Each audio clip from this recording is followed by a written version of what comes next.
L'homme et la machine de Nicolas Berdyaev. Cette fiche de lecture est la première d'une série consacrée à l'œuvre de Nicolas Berdyaev. Ici. Philosophe russe et chrétien, exilé en France après la révolution bolchevique, il développe une œuvre métaphysique complexe où il analyse la crise spirituelle de l'homme moderne, écrasé par le règne de la technique et l'illusion du progrès infini. Inspiré par le christianisme orthodoxe et la pensée de Dostoïevski, il défend l'idée d'une existence spirituelle éveillée où l'homme, appelé à devenir un homme nouveau, doit résister à la mécanisation du monde pour retrouver sa dignité divine. Son œuvre, lucide et prophétique, reste une référence pour comprendre les dangers de la société technicienne et l'urgence d'une révolution des consciences. Nicolas Berdyaev meurt en France en 1948. Laissant une pensée qui défie encore aujourd'hui les illusions du progrès matériel. L'auteur s'inscrit dans ce mouvement de critique de la modernité dans lequel René Guénon a offert une brillante analyse. Ici. Nicolas Berdyaev décrypte la modernité technique sous l'angle d'une métaphysique parfois amphigourique, c'est-à-dire inintelligible. L'auteur contourne les facilités et augmente les nuances afin de mettre en évidence la structure apocalyptique du progrès infini. La conscience chrétienne, écrit-il, angoisse devant ce mouvement prométhéen qui promet de résoudre toutes les difficultés. Ce progrès infini accroît le bien-être et apporte dans la vie des perfectionnements qui remplacent dans beaucoup de consciences, y compris celles de nombreux chrétiens, les promesses du salut. Ce n'est pas la technique en soi qui est condamnable, mais le pouvoir croissant qu'elle exerce sur la vie humaine et surtout sur l'âme, en imposant une logique de domination purement matérielle. Ce pouvoir croissant ne s'incarne plus dans la qualité, mais dans la quantité, au point que celle-ci est devenue un critère de valeur, à l'image de la démocratie moderne qui érige le nombre en vérité absolue. Grâce à l'industrie et au progrès technique, la quantité s'est imposée comme un outil d'invasion et de colonisation des consciences. Elle pénètre chaque dimension de l'existence, car elle suggère la force, la puissance et donc l'évidence. Nicolas Berdyaev dénonce ainsi le règne de l'organisé sur l'organique. La technique, en soumettant la vie à ses impératifs, détourne l'homme de la quête du salut individuel. Le nombre y prime sur l'individu, l'uniformité sur la singularité et la masse sur l'unité. Les consciences sont ainsi conviées à se soumettre à cette nouvelle norme où la matière, érigée en totem, devient le centre de gravité de l'existence. Pour Nicolas Berdyaev, cette logique remplace l'émancipation spirituelle par une aliénation matérielle, et où la technique réduit la vie à sa seule dimension biologique et mécanique. Pour Berdyaev, ce n'est pas la quantité en elle-même qui est condamnable, mais son idolâtrie, son érection en l'absolu. La quantité encourage l'esprit de possession, ce qu'on appelle communément l'esprit de l'avoir, c'est-à-dire un esprit d'accumulation et d'enrichissement matériel. Cet esprit s'oppose radicalement à l'esprit de l'être. C'est l'esprit qui cherche à s'émanciper de l'ordre naturel corrompu par le péché. L'esprit de l'être, lui, se développe selon un ordre immuable, celui d'un dessein divin où l'homme est appelé à devenir un homme nouveau, à l'exemple du Christ. Dès la fin du XVIIIe siècle, ce principe téléologique, fondé sur une intention créatrice, a été systématiquement combattu par les Lumières. Celles-ci, installées dans le confort de leur salon doré, ont repensé le monde en excluant la foi, la religion, la théologie et le surnaturel, posant ainsi les fondements d'une pensée moderne autonome. Car leur esprit de possession, leur volonté de s'enrichir ici-bas, refusait toute place à l'esprit de dépouillement et d'humilité prôné par le Christ. Elles n'ont pas été prêtes à céder leur confort et leur salon doré. Aujourd'hui, cette pensée déracinée du religieux est devenue si impérialiste qu'il est presque impossible d'évoquer Dieu sans passer pour un naïf ou un réactionnaire. L'esprit moderne est si attaché à son confort matériel que la simple évocation du Christ suscite de l'inquiétude, voire de la dérision. En effet, l'enseignement du Christ ne flatte pas la partie naturelle de l'homme, encline à la satisfaction immédiate des sens. Au contraire, il exige un dépouillement ici-bas pour un enrichissement au ciel. Le christianisme est une voie qui représente la plus grande résistance à la vie naturelle, un crucifiement de soi-même. Cette voie est exigeante et difficile. Elle demande de dompter les pulsions naturelles de l'être, celles enclines à ne chercher que son propre bien. Cet égoïsme des Lumières est la source principale de la pensée moderne, et beaucoup ne réalisent pas qu'en pensant de la sorte, ils sont le jouet d'une pensée égoïste. L'égarement de la pensée de l'homme moderne réside dans son refus de reconnaître le cosmos comme l'œuvre d'un processus organisateur conscient, tout en affirmant, avec une grande assurance, que ce même cosmos a été généré par un processus aveugle. L'homme moderne, en revendiquant le principe évolutionniste comme un principe cohérent d'organisation du cosmos, ne réalise pas qu'il est en complète contradiction avec sa pensée rationaliste et industrieuse. En effet, comment se fait-il que le processus organisationnel de la vie, qui en complexité dépasse très nettement les réalisations humaines, ne nécessite pas d'intelligence? La logique est ici bafouée, parce que la pensée égoïste des Lumières, évoquée précédemment, est un pur a priori qui a réussi à se faire argument rationnel. D'une part, la pensée de l'homme moderne affirme que l'organisé naturel est le fruit d'un processus aveugle, et d'autre part, elle démontre quotidiennement que l'organisé artificiel, c'est-à-dire l'industrie, nécessite obligatoirement de l'intelligence humaine. En ce sens, la pensée moderne, avec cette émancipation du religieux, et plus précisément du christianisme, s'est perdue dans une organisation purement matérialiste de la vie. Le recul du christianisme laisse désormais place à un matérialisme absolu. Les consciences ne sont plus stimulées par l'épisode du jeune homme riche qui refuse de suivre le Christ pour conserver ses biens. Pourtant, les paroles du Christ restent sans équivoque. Ici. Je vous le dis encore, il est plus facile à un chameau de passer par le trou d'une aiguille qu'à un riche d'entrer dans le royaume de Dieu. Cette indifférence moderne à l'égard de l'exigence spirituelle révèle une société qui, en rejetant le message du Christ, a aussi perdu le sens du sacrifice et de la limite. L'homme contemporain, libéré des contraintes morales, s'abîme dans une quête sans fin de possession et de jouissance, sans réaliser qu'il se prive ainsi de la seule vraie richesse, celle de l'âme.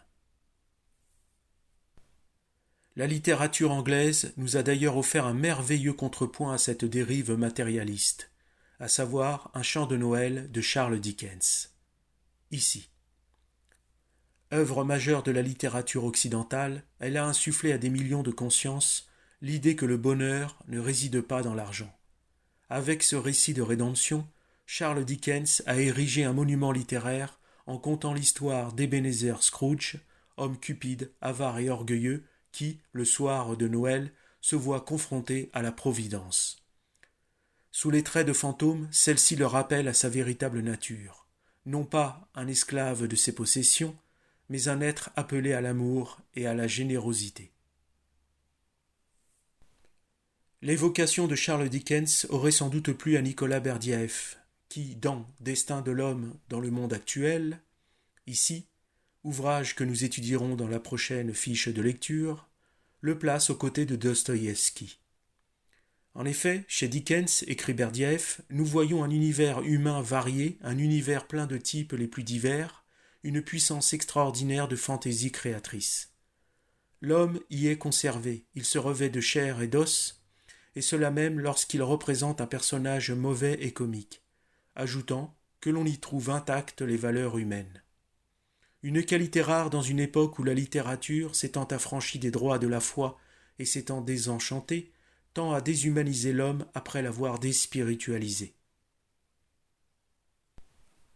Si l'Occident s'est considérablement développé, et cela sur tous les plans, c'est dû essentiellement à cette liberté d'entreprendre, encouragée par le christianisme, notamment à travers l'éthique du travail catholique et protestante, et que les Lumières ont amplifié par un mouvement libératoire plus intense. Sans s'étendre sur ces influences dont on peut comprendre l'impact à travers l'ouvrage de José Ortega y Gasset sur l'histoire comme système, ici, on peut tout de même dire que les expériences d'êtres grecs, romaines, chrétiennes et celle dite des Lumières ont façonné le caractère européen. Cette addition d'expériences d'être, car forgée par l'association de la philosophie grecque, l'organisation romaine, les vertus chrétiennes et l'émancipation intellectuelle des Lumières, forme une combinaison unique qui a élevé la conscience des Occidentaux à un niveau inégalé. Mais ce développement n'est pas sans conséquences, et c'est tout le propos de Nicolas Berdyaev.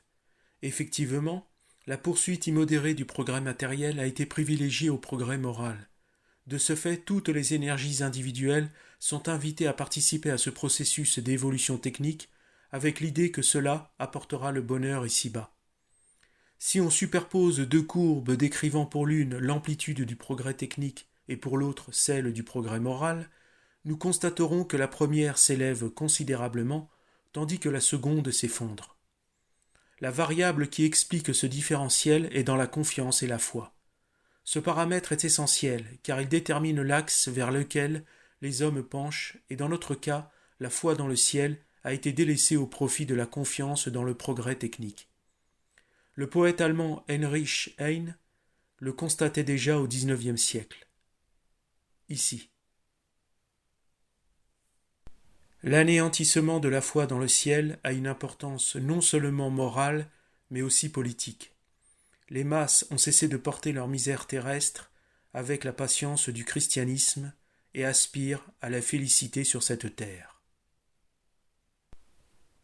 La vie biologique s'est ainsi progressivement mécanisée, c'est-à-dire que l'esprit, autrefois enraciné dans l'organique et le vivant, se trouve désormais contraint de se plier aux impératifs de la technique. Cette rationalisation du corps et des relations humaines a peu à peu évacué la chaleur affective de la vie organique, réduisant les échanges à leur dimension purement fonctionnelle. Rien ne l'illustre mieux que la pornographie contemporaine, où l'accouplement entre l'homme et la femme, vidé de toute dimension procréative et affective, se réduit à une simple mécanique de mouvement où le plaisir instantané remplace la profondeur d'une union charnelle et spirituelle. La technique, par nature, est toujours impitoyable, froide et glacée envers tout ce qui vit. Son emprise est désormais quasi absolue, elle privilégie le corps au détriment de l'épanouissement de l'esprit, exigeant de l'homme qu'il consacre son énergie vitale au service de la machine, comme en témoignent ces salles de sport surchauffées d'une frénésie mécanique. Si le sport conserve une valeur esthétique pour l'homme moderne, la machine à muscler, elle, est devenue une véritable addiction. Le machinisme ne façonne pas un homme nouveau, mais un homme-machine, un être automatisé, condamné à répéter inlassablement les mêmes gestes. Ce processus culmine dans l'obsession stérile. L'évolution du corps est désormais préférée à celle de l'esprit. L'homme, en esclave consentant, a troqué la quête du sens contre le culte de la performance motrice.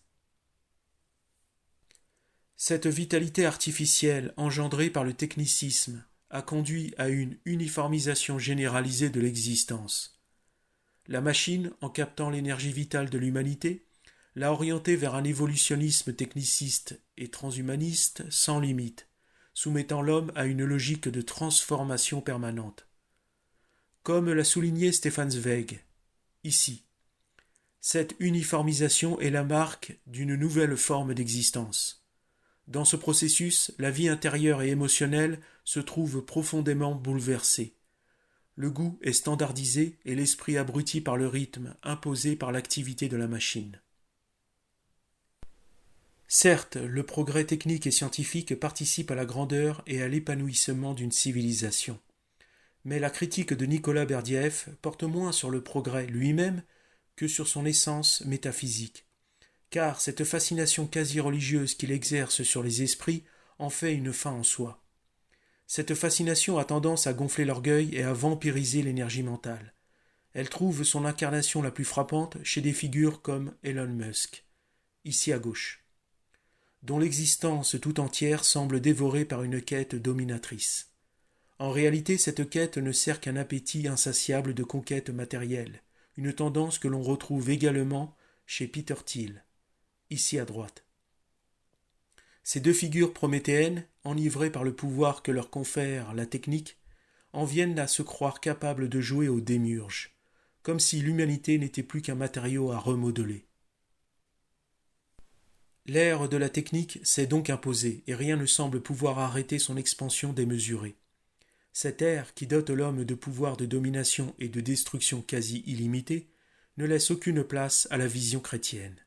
En effet, pour résister à la tentation immense de devenir comme des dieux, l'homme devra puiser dans une force spirituelle exceptionnelle, qui lui permettra de dominer son orgueil et de canaliser ses ardeurs. Pour Nicolas Berdyaev, le salut de l'humanité ne peut advenir que par le Christ, parce que le Christ a su contenir sa puissance divine face à sa propre créature qui le condamnait à la mort. Lui qui est Dieu et Fils de Dieu, possède le pouvoir absolu de tout anéantir, mais il a choisi l'amour et la miséricorde.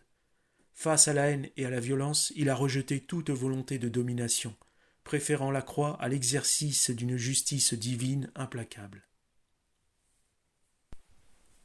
En guise de conclusion, nous pouvons faire écho à l'analyse de Nicolas Berdyaev en mentionnant la grande œuvre de Tolkien. Ici. En effet, le Seigneur des Anneaux illustre avec une force allégorique saisissante cette opposition entre l'industrie ravageuse et la vie bucolique. Le Mordor, terre ravagée par les machines de guerre de Sauron, incarne ce progrès matériel débridé qui écrase l'âme, tandis que la comté et la Lothlórien, havre de paix imprégné de valeurs évangéliques, symbolisent un monde spirituel et traditionnel enclin à la quiétude. Les hobbits, humbles et attachés à leur terre comme les premiers chrétiens à leur communauté, résistent à la tentation du pouvoir, tout comme les Ents, gardiens d'une nature sacrée face à la destruction industrielle. Tolkien, marqué par l'horreur des tranchées de 14-18, qu'il a transposées dans les paysages désolés du Mordor, rejoint Berdyaev dans cette dénonciation d'un progrès technique devenu aliénation. Mais au cœur de cette opposition entre matérialisme et déclin spirituel, c'est leur foi chrétienne commune qui offre la réponse. Le Christ, par son enseignement d'amour et de charité, rappelle que la vraie victoire ne réside pas dans la domination, mais dans la préservation de ce qui fait notre humanité.